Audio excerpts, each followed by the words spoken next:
One of the decisions the State Board of Education made at the January 2017 meeting was finally the definition of the English Learner student group for the academic indicator. The State Board actually was considering three options. Option 1 is ELs only. Option 2 is ELs only plus students who've been reclassified fluent English proficient for 2 years or less. And the third option is students who are considered English learners plus RFEP for 4 years or less. When looking at how the distribution would be considered when you look across the distance from level 3 methodology, well, you can see here with EL onlys that the majority of EL onlys fell in these three categories, the red, orange, and yellow, which may not necessarily indicate the overall effectiveness of a district's English learner program, because our English learners are learning English and they're taking a test that demands high-level English. So when looking at the next level of ELs plus 2 years of RFEP or less, you can start seeing how the distribution starts to move towards the right, as 21.3% of the students are now in the red category, and then orange at 18.4%, whereas here we had 40.3 and 25.6. And so as we have more students who are more English proficient, we're seeing the students scoring higher, and the shift starts going towards the right. And so the other option that was considered was EL plus 4 years RFEP. And so now you can see the shift has happened even more. As you go to the right, we start to see even more students who are reclassified at green and blue. Another way to look at the distribution is that in a bar graph. So when we look at ELs only, again, you can see how the majority of the EL only students are to the left of this distribution.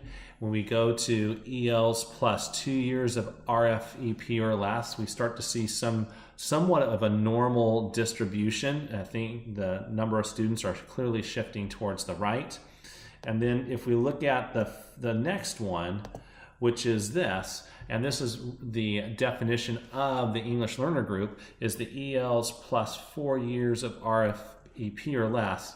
We're starting to really see a better distribution as to where students are falling on the color bands. And so this is the definition that the State Board of Education has landed on.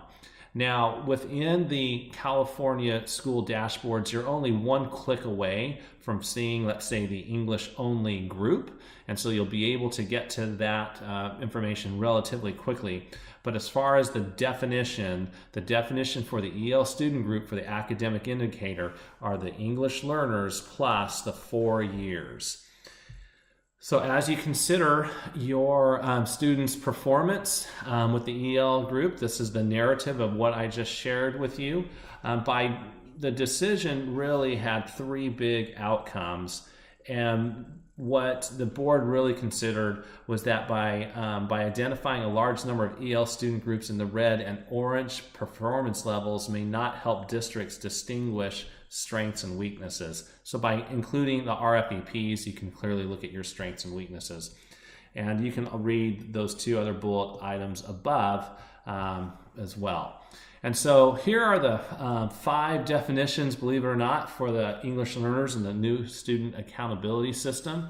The English learner, which is for the state indicator, you can see how the EL inclusion criteria is over here on the right. I'm not going to read all of those for you, but you can certainly do that. It's important to be mindful of those definitions as you're considering your state indicators. So again, you have an English learner state indicator, you have an academic indicator, graduation indicator, college career readiness, and suspension.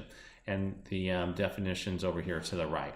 So with that, that's information that you might find valuable in understanding how to interpret the academic indicator. Again, focusing on the academic indicator definition, which is read over here, which are our EL students plus 4 years of RFEPs.